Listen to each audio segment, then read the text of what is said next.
Dans un quartier chic de Londres, cette clinique réputée est aujourd'hui l'objet de toutes les attentions.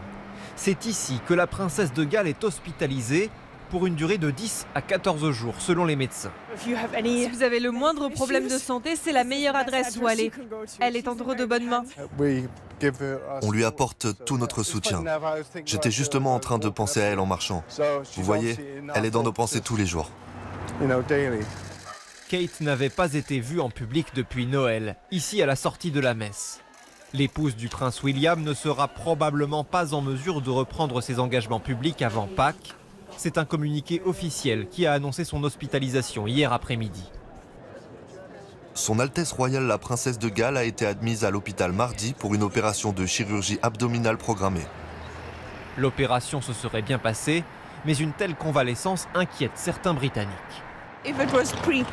Si c'était programmé, alors pourquoi autant d'engagements ont été annulés à la dernière minute? Évidemment, c'est inquiétant quand quelqu'un d'aussi jeune est souffrant pendant 2 semaines.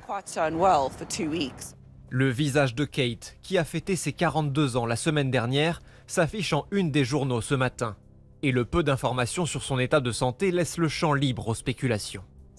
On sait que ce n'est pas cancéreux, ce qui est évidemment un soulagement. Mais devoir rester 2 semaines à l'hôpital quand vous êtes la princesse de Galles et que vous pourriez être suivi 24 heures sur 24 à domicile, cela indique clairement que c'était un acte de chirurgie majeure.